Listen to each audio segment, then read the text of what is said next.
Number 3 is action. So this is using Twitter and the people that follow you to cause some kind of action to happen. And usually online, that's going to be traffic to a website. So we're going to go through the 10 ways to do that. Number 1, use emotion. So I've got wow written there. I don't mean to go overboard with this or to use it all the time, but personally, I've noticed that if I write tweets that are just like how I would react in person, like wow or awesome or that's great, and put it in all caps and maybe put an exclamation point, sometimes those tweets do really well. Again, I don't think you should overdo this. I think that you should, use your discretion and limit that. But I've seen that really grab attention and drive clicks to whatever it is that I'm sharing in that tweet. Number 2, click-worthy original text. So I wrote a whole post about this a few months ago on the Moz blog about click-worthy titles. And I think the same could be said for tweets. If you just take an extra minute or two and compose tweets that have unique language, have maybe a more rich vocabulary, some nice descriptive words, you can draw some more attention, draw some more clicks on the links in those tweets. Number 3, tweet 2 to 3 times the new text or content. So I see this a lot. So I either see people come out with new content and tweet it once, and that's it, and never tweet it again. Or they'll tweet the same content 3 or 4 times, but never change the text or the content that they're using to tweet that content. And what I find works very effectively is to tweet it a couple times, but to change the context a little. So maybe you'll tweet a post, it'll go out, some people will go to it, and then like 3 or 4 hours later, you'll tweet it again, but you'll say, hey, there's some great discussion happening on this post that I did earlier today. And that changes the context, and it gives another reason why you're sharing it. Maybe you're trying to draw some people into that discussion. And that's a great way just to get that content out there a few more times without being too repetitive. Number 4, timing. Did I get that? Yeah. Number 4, timing. So one thing that I'll also do, if there's especially 1 or 2 influencers that I would like to get their eyes on my content and they are following me, sometimes I'll wait until I actually see them on Twitter to tweet a piece of content. Or if it's a particular day where there's something like really like distracting happening, like last week was Google sent out those link warnings and then said don't worry about it, and that whole kind of thing happened. That might not be the best day to share content that's really important to you because there's a lot of noise happening. So that's part of the timing piece of it as well. Let's see.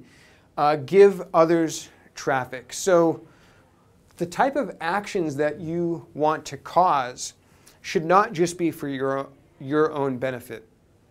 I do this all the time. I try to send other people who, I really love their stuff. I try to give them traffic just as a point of, it's not just to be nice, but it also is to see what kind of click-through rate I can get sharing other people's content, maybe to practice rewriting their titles. And I think you can learn a lot from trying to look at someone else's content and really compose that perfect tweet that just really accurately describes that content and drive some action from that. Let's see. Number 6, measure click-through rate with Bitly.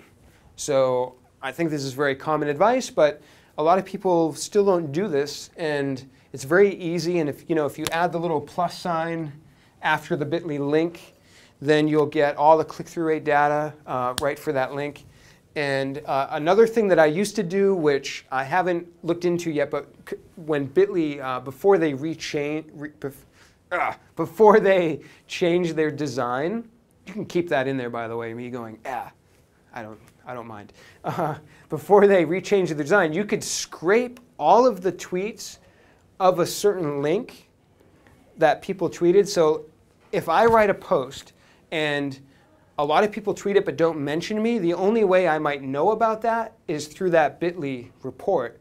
And you could use Google Scrape and scrape that all into a Google Doc. So you have a whole list of people that maybe don't follow you, that didn't even mention you, but you'd have that in a Google Doc, maybe for use at another point in time.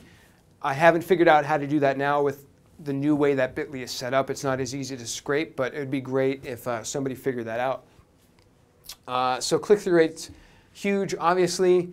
Number 7, measure with true social metrics. So this is actually a website that I talked about a little at a talk I gave about a month ago.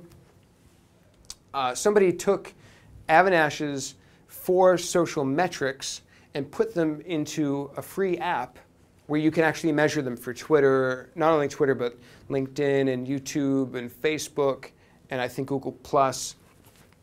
And you should definitely check that out, truesocialmetrics.com.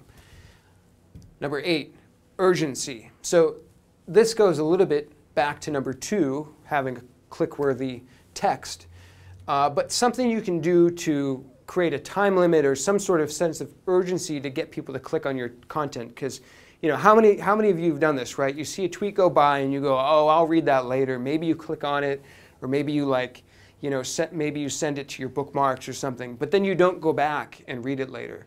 If there's something that comes through your timeline and it has some kind of urgency to it, you're more likely to click on it right away.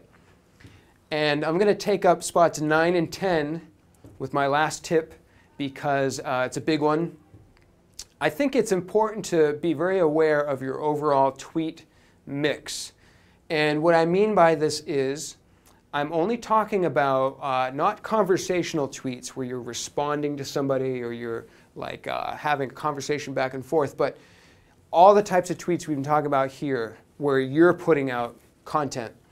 You want to come up with a mix that works for you or for your business. This is one that works for me very well personally, and I think it's a good starting point. And that is to do about 30% of your tweets as trying to drive these actions. And maybe they have a link, or maybe you're sharing a video or a photo. 30% of your tweets are maybe professional in nature, but you're just sharing some thoughts or philosophies. 20% might be fun or personal. So I know sometimes I'll tweet about some things I'm doing on the weekend. That's fine. Maybe about 15% you're asking questions. You're trying to get a conversation started. That's a great way to get attention. And a lot of people might disagree with this, but I think it's a good long-term strategy. If you're really placing a big importance on Twitter and you're really trying to grow your Twitter account to be something very important, to limit the amount of sort of ranting or that really emotionally driven, opinionated comments. Maybe like you had a bad experience with a company and all of a sudden you're tweeting about that, and it's 20 tweets later and tons of people are unfollowing you. That might work for people where you're not as concerned about growing your Twitter audience. Maybe it's just for fun, or maybe that's just your personality and how you want to be. But this is typically the number that works for me. So I hope this didn't go too long, and I hope you guys got some value out of this. And like I said, I'm not Rand, but I'm Dan Shore. I'm an associate here at SEO Moz. I'll be at MozCon. I think this is airing after MozCon though, so hopefully I've met some of you here. So thanks a lot, and stick around, or not stick around, but come back next week for another edition of Whiteboard Friday. Thanks.